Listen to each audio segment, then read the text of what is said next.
स्नेही बंधुओं, अभी आप सुन रहे थे भगवान की प्रतिकृति जब से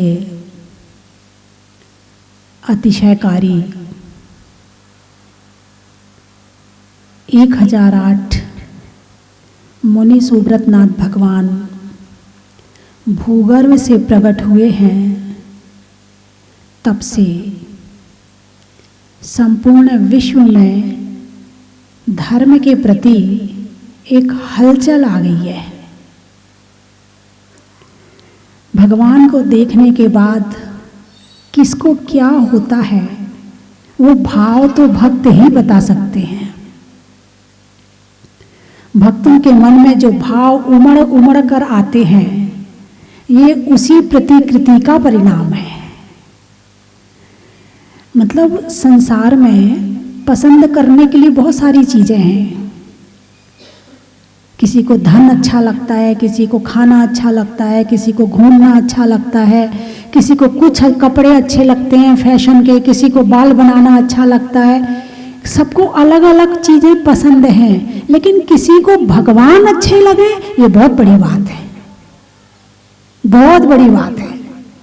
क्योंकि भगवान को तो मात्र हे भगवान घर सुखी रखना, परिवार, यहाँ तक सीमित कर दिया है भक्तों ने। लेकिन भगवान की मुद्रा, भगवान का रूप पसंद आ जाए, जिन भगवान ने ना आभूषण पहने हैं, जिन भगवान ने ना वस्त्र पहने हैं, जिन भगवान ने ना आपको आशीर्वाद दिया है, मात्र ध्यान मुद्रा में लीन है, ऐसे भगवान आपको अच्छे लग जाएं, ये बहुत बड़ी बात है। उनका रूप, उनका स्वरूप देखने के बाद में जब अंदर में कुछ होता है तो वो एक अलग ही अनुभूति होती है। और जमीन से निकलते ही भगवान के अतिशय प्रारंभ सन 23 अप्रैल, आप संयोग देखिए, सन 23 अप्रैल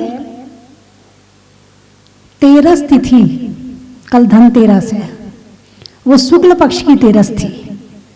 13 तिथि चैत का महीना, शुक्ल पक्ष, मंगलवार को महावीर जयंती के दिन मुनि सुब्रतनाथ भगवान भूगर्भ से प्रकट हुए। आप योग देखिए, 13 तिथि 23 अप्रैल, 13 तिथि 23 अप्रैल, ता और ता, चैत का महीना, शुक्ल पक्ष और माँ का संयोग मंगलवार, महावीर जयंती के दिन मुनि सुब्रतनाथ भगवान भूगर्भ से प्रकट हुए। यानी अतिशयकारी भगवान जब निकलते हैं तो उनका मुहूर्त कोई दूसरा नहीं निकालता, उनका मुहूर्त अपने आप निकलता है और ऐसा निकलता है कि सारी दुनिया के लिए कल्याणकारी हो जाता है। निकलने के बाद आज आपकी बात सुनकर मुझे कई बातें याद आ रही हैं। अभी इन 6-7 साल में जब से भगवान निकले हैं और आज तक मैं जो भक्तों के मैंने भाव सुने हैं, वो अंदर में इतने सारे हैं कि हर भक्त अपनी कुछ ना कुछ बात कहकर जाता है, बिना कहे वो रह नहीं पाता है। बहुत सी जगह जाते अच्छा ठीक है चलो आगे चलते हैं, लेकिन यहाँ जब तक वो कह नहीं लेता है तब तक उसका मन शांत नहीं होता है। और एक से नहीं, कम से कम जितने में लेंगे वो सबसे कहेगा। ऐसे भगवान के अतिशय, भगवान का रूप स्वरूप तो है ही कि जो देखता है वो पलक झपकना भूल जाता है। तेरी प्रतिमा इतनी सुंदर, तू कितना सुंदर होगा, ये लाइनें मन में आए बिना नहीं रह पाती हैं। और जब ये लाइनें आती हैं तो ऐसा लगता है कि भगवान जब आपकी प्रतिमा इतनी सुंदर और इतना आकर्षित कर रही है, तो जो पंच कल्याणक में सौधर्म इंद्र को देखते हैं, इंद्राणी को देखते हैं, इंद्र कहता है भगवान मुझे दे दे, इंद्राणी कहती नहीं पहले मैं तो देख लूं, मैं अभी नहीं दूंगी। इंद्र कहता ना मुझे भी देखना है, दे दे। फिर इंद्र देखता है, 1000 नेत्र बनाता है तो भी तृप्त नहीं हो पाता है। तो भगवान की सुंदरता इस प्रतिमा में जो झलक रही है वो एक इस बात का प्रमाण है कि भगवान की सुंदरता कितनी होगी, और भगवान जब इतने सुंदर थे तो उनकी आत्मा कितनी सुंदर होगी। बंधुओं, भगवान का रूप स्वरूप के साथ में उनका एक एक अंग प्रत्यंग है। उनकी नाक देखिए, सारे जितनी प्रतिमाएं अभी तक इस धरती में थी, अब नहीं कह रही हूं, अब तो बन रही हैं, अभी तक जितनी प्रतिमाएं इस धरती में थी उनकी नाक एक जैसी थी, लेकिन अब जो प्रतिमाएं बन रही हैं उनकी नाक अलग है, बिल्कुल अलग है। आप जब देखेंगे ना तब पता चलेगा। बहुतों ने तो देखा भी है कि भगवान की नाक सभी भगवानों से अलग है। भगवान के चेहरे का एक जो मुस्कुराहट है, यहाँ जो एडीएम था जिसमें भगवान निकले थे, तो प्रशासन आ गया था लेने के लिए, तो एडीएम की ड्यूटी लगाई गई थी कि प्रतिमा को मंदिर से उठा करके आप जो है उसे तहसील में लेके आओ। अब एडीएम बेचारा प्रयास पर प्रयास कर रहा है, मजदूर पे मजदूर लाए जा रहा है, कोई मजदूर हाथ लगाने तैयार नहीं भगवान को, कोई छूने तैयार नहीं भगवान को, कोई उठाने तैयार नहीं कि यहाँ से उठा के वहां ले जाएं, सारे भाग जाते। लेकिन वो एडीएम भी बड़ा, नजर बड़ी तेज थी उसकी, उसने बड़े ध्यान से प्रतिमा को देखा, बोले एक मुस्कुराहट तो मोनालिसा की है जो संसार में प्रसिद्ध है, कहीं से देखो उसका चेहरे की हर चीज मुस्कुरा रही है, और दूसरी इस प्रतिमा की मुस्कुराहट है, कहीं से देखो, ओठों से देखो तो भगवान मुस्कुराते हुए लगते हैं, गाल से देखो तो भगवान मुस्कुराते हुए लगते हैं, आंखों से देखो तो भगवान मुस्कुराते हुए लगते हैं, कहीं से देखो भगवान मुस्कुराते हुए लगते हैं। दूसरी मुस्कुराहट मैंने पहली बार इस प्रतिमा में देखी है। भगवान के हाथ देखो, उनके नाखून देखो, नाखून बिल्कुल ऐसे लगते हैं जैसे अभी शेप बना के तैयार किया हो, अभी अभी शेप करके। अब लोग कहेंगे अच्छा, जब भगवान नाखून बढ़ा सकते तो हम नहीं बढ़ा सकते? आदमी कमी बहुत जल्दी पकड़ता, अपनी पुष्टि करने के लिए भगवान को भी पकड़ना पड़े तो पकड़ लेता है। लेकिन ध्यान रखना, भगवान के नाखून बढ़ने का उद्देश्य क्या है? भगवान ध्यान में बैठे, और ध्यान में जब बैठे तो ध्यान में इतने दिन तक बैठे रहे कि भगवान के नाखून बढ़ गए। और जब भगवान के ध्यान में जब इतनी विशुद्धि आई कि उनके 4 घातिया कर्मों का नाश हो गया, तो उनके नाखून तो इसलिए बढ़े थे। तुम नाखून क्यों बढ़ा रहे हो? भगवान के नाखून से पकड़ मत लेना कमी को। भगवान के पैरों की एक एक अंगुली देखो, अंगूठा देखो कि ध्यान मुद्रा में अंगुली की क्या अवस्था होती है, हाथ की अंगुलियों की क्या अवस्था होती है, पैर की अंगुलियों की क्या अवस्था होती है। क्या भगवान का स्वरूप है कि एक बार जो देखता है वो देखता ही रह जाता है। जैसा कि भाई नवीन जी को हुआ कि भगवान को देखे तो देखते रह गए कि मंदिर में तो अब मुझे ऐसी प्रतिमा चाहिए, जैसे स्वरूप भगवान मुनि सुब्रतनाथ का है ऐसे स्वरूप का दर्शन मुझे रोज चाहिए, और उसके लिए क्या करूं? तो उसके लिए भगवान बनाऊं। अब इस प्रतिमा को तो पता नहीं कौन से पुण्यात्मा ने बनाया होगा, जो प्रतिमा आज हर व्यक्ति को संदेश और प्रेरणा दे रही है। लेकिन इस प्रतिमा को बनाने वाले का तो पता है कि किसने बनाया है। और एक नहीं, बहुत सारे भक्त आते हैं। करीब 4 साल हो गए, 4 या 5 साल मेरे पास ऐसे भक्तों को आते हुए जिन्होंने ये बताया है कि हमने इन भगवान की जैसी प्रतिमा बनाने का प्रयास किया, और एक बार तो इसके कारीगर आए जो पंच कल्याणक करा के प्रतिष्ठित करा के फिर यहाँ आए, बोले मुझे फोटो दिखाई, बोले माता जी देखिए हमने ऐसी प्रतिमा बनाने का प्रयास किया मगर मैं पूरी तरह से बना नहीं पाया। वो जो कारीगर आए थे वो पाषाण की प्रतिमा थी और वो भी एमपी में थी। जब से भगवान निकले हैं तब से भगवान मुनि सुब्रतनाथ का एक जयकारा चारों तरफ गूंजना शुरू हो गया है। पहले मुनि सुब्रतनाथ के मूल नायक के मंदिर बहुत कम होते थे, नहीं होते थे। आपको अच्छे से पता है कि 5-7 साल पहले मुनि सुब्रतनाथ के मूल नायक मंदिर नहीं होते थे। अब आप गिनती निकलवाओ कितने होंगे, अब बहुत मिल जाएंगे हैं। और प्रतिमाएं विराजमान करने में भगवान मुनि सुब्रतनाथ के प्रति एक आकर्षण पैदा हो गया है। एक आकर्षित किया है। तो बंधुओं, इसको कहते हैं अतिशय। इसको क्या कहते हैं? अतिशय। किसके साथ अतिशय? किसी एक के साथ नहीं, दो के साथ नहीं, लाखों के साथ अतिशय। जिसके हृदय में परिवर्तन आया उसके साथ अतिशय। एक जयपुर से लड़का आया, बोले मैं बिजौलिया जा रहा था, मैंने सुना है जहाजपुर में कोई प्रतिमा निकली है, तो मैं दर्शन करने आया हूं। उसने दर्शन किए, उसे इतना अच्छा लगा, इतना अच्छा लगा कि जब वो बिजौलिया से लौटा तो फिर आया। ऐसे ही एक भाई आगरा के थे, उन्हें जाना था चांदखेड़ी, कोटा को अपने किसी रिश्तेदार के यहाँ आए थे। उन्होंने गूगल में सर्च किया कि चांदखेड़ी का रास्ता कौन सा है, और वो उस मार्ग पे आगे बढ़ गए। 2 घंटा चलने के बाद चांदखेड़ी नहीं पहुंचे, तो उन्होंने अपने रिश्तेदार को फोन किया, बोले भाई चांदखेड़ी कहाँ है, मिल नहीं रहा मुझे। बोले तुम हो कहाँ? बोले मैं देवली में हूँ। बोले अरे तुम जहाजपुर पहुंच गए। कहाँ पहुंच गए? जहाजपुर पहुंच गए। अब ऐसा करो कि तुम देवली के पास जहाजपुर है, तुम वहीं चले जाओ, वहीं के दर्शन कराओ। और जब वो यहाँ पर आया, बोले माता जी ये बताओ कि मुझे करना क्या है यहाँ के लिए, आप तो बोल दो कि क्या करूं यहाँ के लिए। फिर वो वापस कोटा गया, फिर यहाँ इसी रोड से जब वो देवली होके आगरा जा रहा था, वो फिर आया। बोले माता जी ऐसा लग रहा है कि भगवान के सामने बैठा रहूं और भगवान को निहारता रहूं, हटने का मन नहीं कर रहा है। ऐसे अतिशयकारी, और एक नहीं, मुझे तो बहुत सारे याद आ रहे हैं, लेकिन समय की भी तो सीमा है ना, कि भगवान जो है इतने अतिशयकारी कि 4-5 साल में अतिशय क्षेत्र बनकर के तैयार हो गया।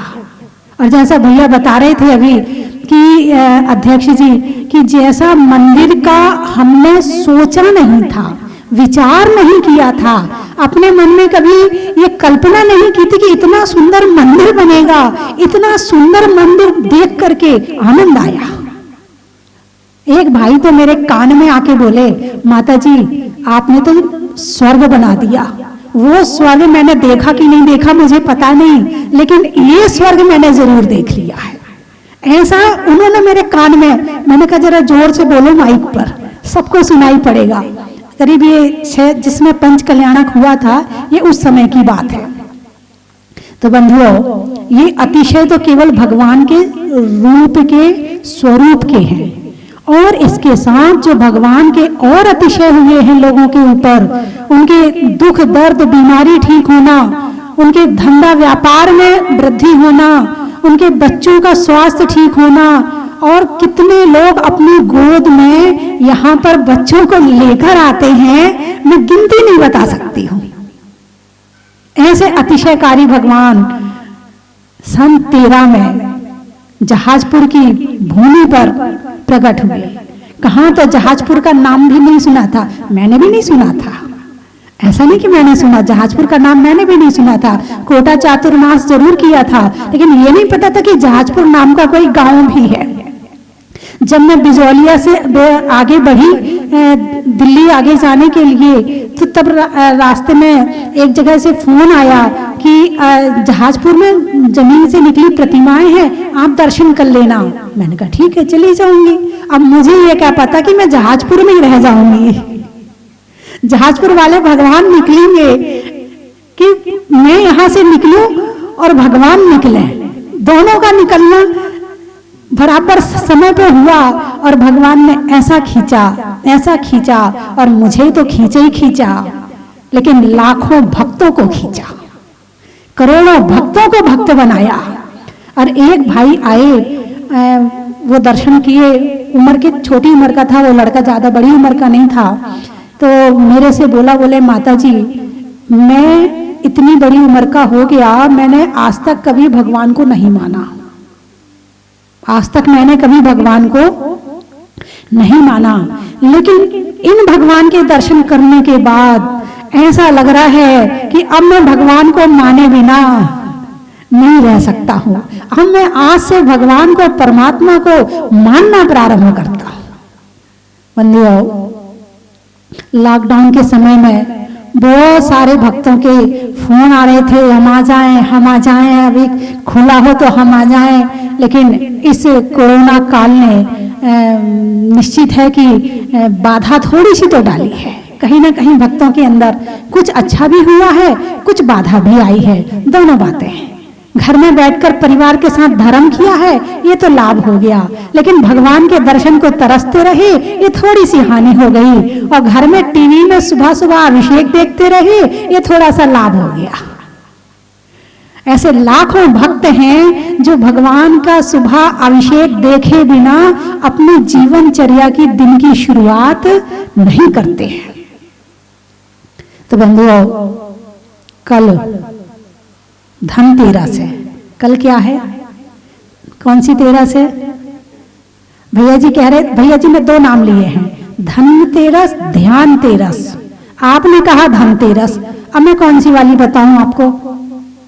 आप धन से प्रेम करते हैं, इसलिए आपकी धनतेरस है। भैया जी ध्यान से प्रेम करते हैं, इसलिए इनकी ध्यान तेरस है? तो वैसे ये है धनतेरस। कौन सी तेरस है? धनतेरस। धनतेरस क्यों है?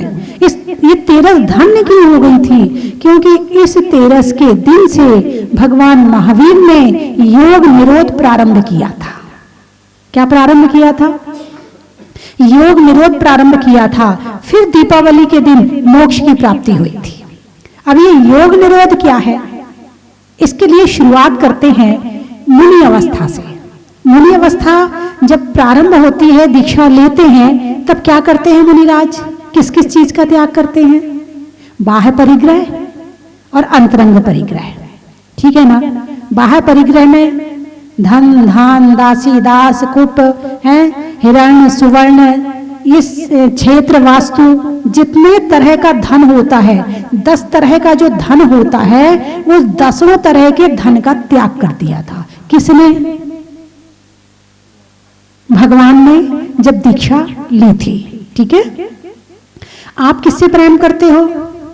जिसको भगवान ने, अरे बोलिए ना, जिसको भगवान ने त्याग किया था, हम धनतेरस मनाते हैं। अंतरंग परिग्रह का त्याग किया। कौन से परिग्रह? अंतरंग 14 और बाहर के 10। आप देखो, अंदर का परिग्रह ज्यादा है और बाहर का परिग्रह कम है। 9 कषाय, 4 कषाय और 1 मिथ्यात्व। एक कषाय को परिग्रह कहा है। अब कितनी बड़ी बात है, आप ये देखिए, कषाय को क्या कहा है? परिग्रह। यदि लोभ ना हो, अंदर में लोभ ना हो तो क्रोध ना हो, लोभ ना हो तो मान मायाचारी ना हो, लोभ ना हो तो बाहर का परिग्रह इकट्ठा कौन करेगा? बाहर का परिग्रह इकट्ठा कौन करवाता है? लोभ करवाता है। तो भगवान ने दीक्षा लेके सबसे पहले किसको छोड़ा? अंदर का परिग्रह, बाहर का परिग्रह। ठीक है? फिर दीक्षा लेने के बाद ध्यान और साधना के माध्यम से उन्होंने कर्मों की निर्जरा प्रारंभ की। प्रतिकूल परिस्थितियों को स्वयं पैदा करते हुए, परिसहों को सहन करते हुए उन्होंने कर्मों को छोड़ना प्रारंभ किया। किसको? पहले बाहर का परिग्रह छोड़ा, अंदर का छोड़ा, फिर कर्मों को छोड़ना शुरू किया। फिर कर्मों को छोड़ते छोड़ते छोड़ते कर्म, जो 4 घातिया कर्म थे, वो भी छूट गए। ज्ञानावरण, दर्शनावरण, मोहिनी और अंतराय, 4 घातिया कर्मों को भी छोड़ दिया। छूट गए कर्म, तो क्या हुआ? केवल ज्ञान की प्राप्ति हो गई। क्या हुआ? केवल ज्ञान की प्राप्ति हो गई। समोशरण की रचना हो गई, भक्तों का आना जाना हो गया, दिव्य ध्वनि का प्रारंभ हो गया, लोगों को ज्ञान मिलना शुरू हो गया, ध्यान और साधना का मार्ग प्रारंभ हो गया। अन्य भक्तों के लिए, भगवान तो स्वयं कर ही रहे थे, मगर जो भक्त नहीं कर रहे थे उनके लिए। अब उसके बाद में जब आयु कर्म समाप्त होने लगा, तो 4 घातिया जो कर्म बचे थे ना, 4 अघातिया कर्म, आयु, नाम, गोत्र और वेदनी, ये जो 4 अघातिया कर्म बचे थे, अब इनका निरोध करना है। तो इनका निरोध, जो मन, वचन और काय, तो मन था तो सही, लेकिन आत्मा का प्रत्यक्ष ज्ञान था, इसीलिए वो काम नहीं कर रहा था। पढ़ा तो था, उसका निरोध प्रारंभ किया। वचन बोलते नहीं थे, दिव्य ध्वनि रोम रोम से खिरती थी, उसका निरोध प्रारंभ किया। और जिस शरीर में ये आत्मा रह रही थी, इसको भी धीरे धीरे छोड़ना शुरू किया।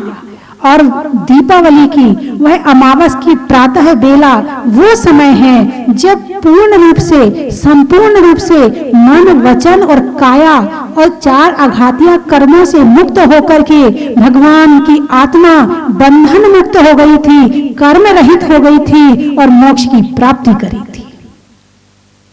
तो वो दिन आज का है जब से उन्होंने योग निरोध प्रारंभ, निरोध किया था। क्या किया था? विरोध नहीं किया था, निरोध किया था। किसका? मन का, वचन का और काय का।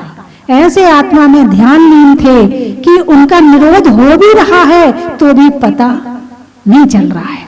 बस आयु कर्म जितना है उतना कर्म पूर्ण करके और बाकी कर्मों की स्थिति को घटा करके और इस तरह से फिर संपूर्ण कर्मों का नाश करके भगवान मोक्ष को प्राप्त हुए थे। तो भगवान को मोक्ष लक्ष्मी की प्राप्ति हुई थी। किसकी प्राप्ति हुई थी?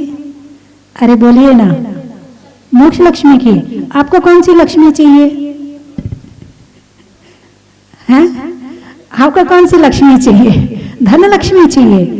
ओहो, भगवान ने तो छोड़ दिया था, आप क्या करोगे उसका? भगवान ने तो अपना मोह उस लक्ष्मी से छोड़ के मोक्ष लक्ष्मी से किया था, और आप मोक्ष लक्ष्मी को छोड़ के धन लक्ष्मी को से मोह कर रहे हैं। तो ये प्रेरणा पर्व है। कौन सा पर्व है?